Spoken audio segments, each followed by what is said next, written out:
I wake up every morning just crying, thinking this is not going to be what's going to happen every single day.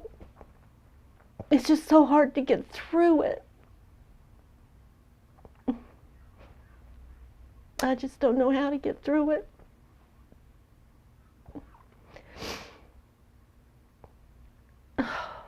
Tell me about his childhood. Did he play sports? Was he in scouts? What kinds of things did Yes, did he do? played sports. He played sports from the time he was 5 years old up until he was 17. And he was in basketball, he was in baseball, he was in football, and loved NASCAR. He and his dad went to the NASCAR races all the time. Loved sports, loved sports. And he was a good kid. Had two best friends, and that's who he grew up with, and still are friends with them today. And there's nothing that would have predicted any of this could have ever happened. Yeah. Nothing in his childhood at all. I would have never in a million years thought something like this could happen to him at all. You didn't see things like him getting into fights? Or... No fighting. He was quiet, and he got along with people, and he didn't start anything, and he was a perfect teenager, tell you the truth. He did not even rebel. He wanted to go to NASCAR Tech. We made that possible for him. What did he do after he finished school? He worked at the dealership as a service technician and was making good money and loved it. He bought a toolbox, and he started buying his tools, and enjoyed it. He was doing well. When and where did he meet Shanann? They met, and he liked her, she liked him, but it didn't, I don't think that was love at first sight or anything. They took a little while and I guess got to know each other and, dated. It was always a little strange that she always said a lot of things about Chris in front of me that I didn't like. Like, this isn't the kind of person I would date. He doesn't know how to do this, or he doesn't know how to do that. He looks like a skater boy. Look at his hair. Look how much stuff he puts on his hair. It was just on and on and on, and I just got a bad feeling. And they got married in 2012. Did they get married in North Carolina? They did. Mm-hmm. How was that? Oh, we didn't attend. Really? Mm-mm. We didn't attend because Shanann and I just couldn't get along, and I didn't like the way she treated him. What do you know about their marriage and their issues? Oh, very little, very little. You can only observe. I could only observe what I saw when I was around them. Christopher always seemed anxious, and he when she needed something, I mean, he would run. He wouldn't walk, he would run, he would get it. He just always seemed to be right there at her beck and call. And did that seem odd to you? Or? Very odd. It was very odd. He just seemed nervous. So how much did you see them over these last 6 years? Probably twice a year. We would go up there. Did you stay with them, or? Yeah, we would stay with them and stay a week and then come back home. Tell me about Bella and Celeste. Oh, Bella was just like Chris, just like him, shy, cautious, conservative. Cece was a ball of fire. I mean, she was fearless, completely fearless. She just loved to run, run, run, run, run. So they were wonderful. It breaks my heart to know that they're not here. They were beautiful children, beautiful children. What did they call you? Mimi, Mimi? And how about Ronnie? What did they call? Papa. Do you think Chris loves Shanann? Oh God, he loved her. Yes, I believe he loved her at first. I believe he did.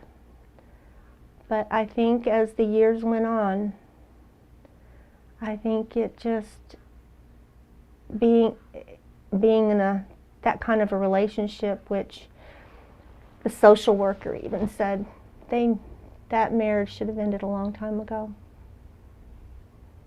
Shanann's pregnancy, and what did Chris tell you about that? Was he excited? No, I don't think he was. I think it was a shock to him. And he said that they have been talking about divorce, that they are not compatible anymore, and he was not happy anymore. And I finally thought he's finally seen the light. And I take it Chris had never been in trouble with the law? Never. He's got one speeding ticket and didn't even know about that. Tell me what happened when they were reported missing. What did you find out? How did you find out? Who told you? I think Ronnie called me. Ronnie called me and said that they're missing, and I thought, I don't believe it. I didn't believe they were missing. I believed that she was going to punish Chris. She was just going to punish him, take the girls, and just punish him. I had no idea of anything else. Christopher called and said, Mom, they're searching the house. I said, okay, that's fine. I mean, and I still was not worried. I was not worried. I just thought Shanann had run off with girls. So walk me through the sequence of events over the next few days. Did you and your husband travel to Colorado? Ronnie did. Okay. Ronnie did.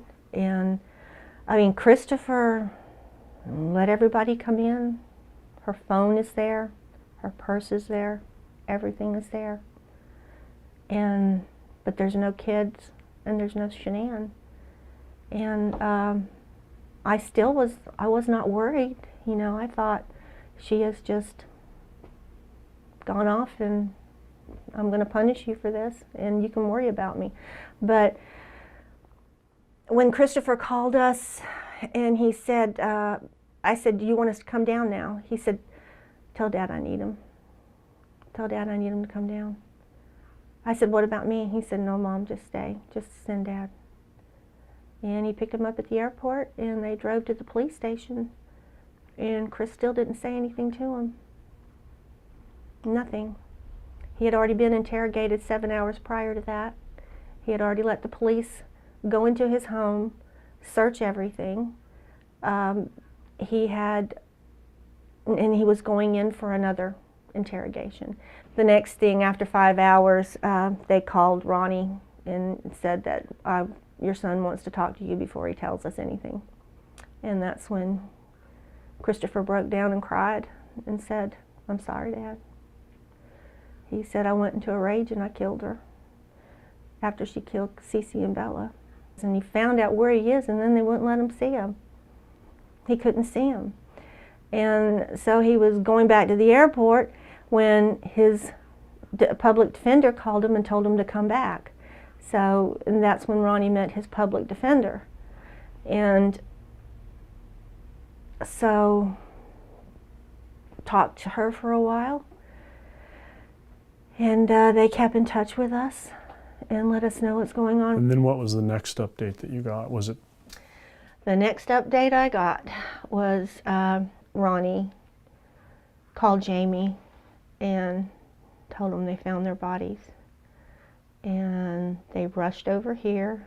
Nobody told me anything until they walked through the door. And they told me what happened, and I just fell to the floor. I just fell to the floor. It was unbelievable. And it's been unbelievable ever since. And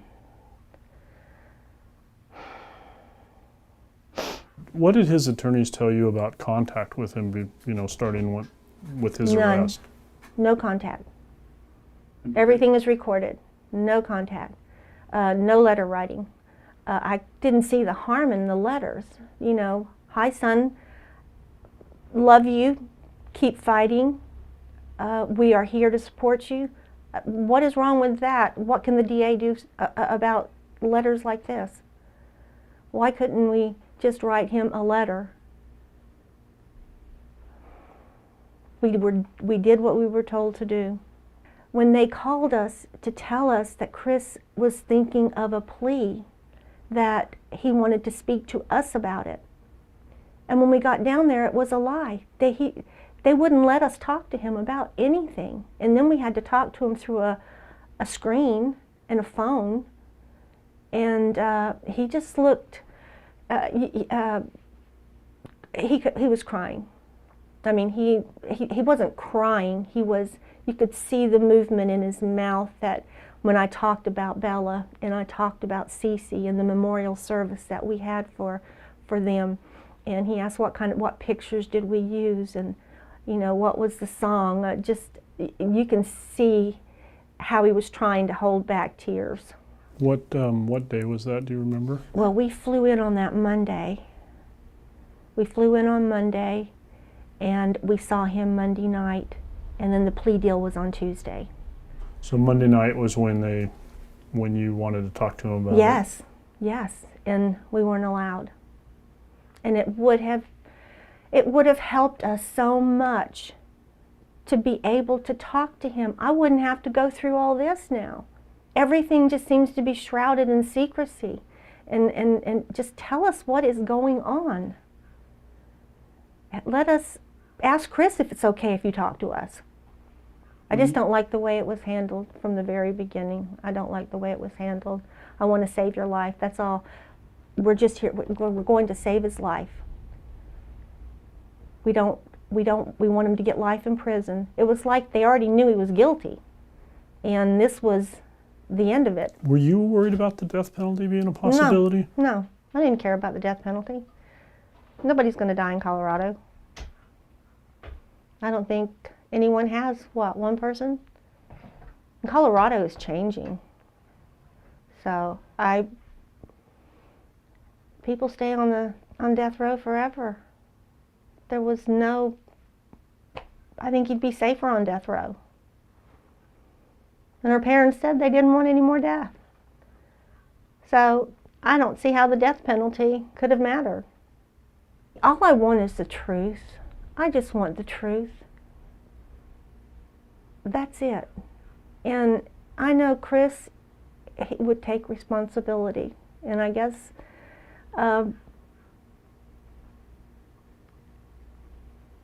maybe he is. I don't know. I just can't see him doing that. What do you think the truth is about how Shanann and Bella and Celeste died? Oh, God, I don't know anymore, honestly. I don't know his frame of mind, and I don't know his frame of mind. Because why would you plead guilty to something you didn't do? And that's all I want to know. Why would you plead guilty if you didn't do it? If you told your dad you didn't do it? And that's what I want to know. And they said, well, you'll find all that out. Christopher will talk to you when and after he's sentenced. Well, isn't that too late then? I mean, isn't it too late? What if he tells me, no, I didn't do it? I just took this plea deal because they told me I was going to go to jail anyways. I just want the truth. All of us just want the truth. That's all. But I would like to know what triggered it. How can a normal young man, and he's normal, he was normal, but he wasn't evaluated when he came into the system. He wasn't normal if he did this. It must be bewildering. It's bewildering to me. It is. It is absolutely. How does this happen? How did this happen? And I go back in my mind thinking, was there something I didn't pick up with on Chris? But I can't think of anything except he was quiet. It sounds like in your own mind, you're unsure as to what happened. Yes. Have you reconciled the idea that he could have done all of this? Yes. And that scares me to death. It scares me to death to think that he could have done all of this. And I don't want to go there. I don't want to go there right now. But I don't see why he's pleading guilty. I wouldn't. I'd fight. I'd fight to the end. But then you ask yourself, would a normal person dispose of the bodies the way you did? And I would have called 911 if it happened like that. What would you say to Chris right now if he were sitting here? If we were by ourselves, Yeah. I would say, Christopher, I need to know what happened that night. I need to know what happened. I've got to get these thoughts out of my head, what I think could have happened, but I need to know. And I think in time he will tell me. Probably nothing you ever would have imagined you would have faced. Never. Never. No, and not from the son that I raised and Ronnie raised and our children, you know, we just did everything for them. We worked for them. We wanted them to have a good life, good education, and we stressed education. And they were both doing well. I thought, you know, I knew marriages can be bad, but you can get out of them and go on. But I don't know what was going through anybody's mind that night. I mean, I feel too much. I mean, I definitely feel everything way too much and have a conscience that I just feel way too much. What do you want to happen now? What would you hope would happen now? Well, I want Chris to have his day in court. I mean, I need to know. I mean, I'd feel wonderful if I could talk to him and he could tell me what happened. And then we can all go on. But if he didn't do it, if he did not do this, then I need somebody to defend him. I need someone to defend him if he did not do this. Do they have the evidence? He's my son. I got to do everything I've got to do everything I can to help, to make sure that he is defended properly. But he said this is his decision, so I don't know. There's doubt. I have doubt that he did it. I can't see that he did it. I just cannot see him doing that as much as he loved his girls. How do you do that? I just don't see it. I just can't see him doing it. I just wanted to make sure that he has, I just wanted a defense. I wanted him to be defended. And you haven't had any discussions with his attorneys about this? No. I asked them, do you know what happened? They said no. We don't. Only person that knows what happened is Chris. Well, then he's told you his story, you know, in the affidavit. They said they would defend him if he wanted to go forward, but he said he didn't want to go forward. And the bottom line is you would have liked to have been part of that discussion with him before you made that decision. That's what I thought we were going down there for. At least let us talk to him. Let us talk to him. It would have made all the difference in the world if they would have just let us talk to him. If he was going to do this, what difference does it make who's listening? But he has our love. He has our unconditional love. I will never abandon my son. He did a horrible, horrible, if that comes to pass that he did this, then I still love him. He's my son. And I will always love him. And a lot of people don't understand that. And I don't understand that, why they don't.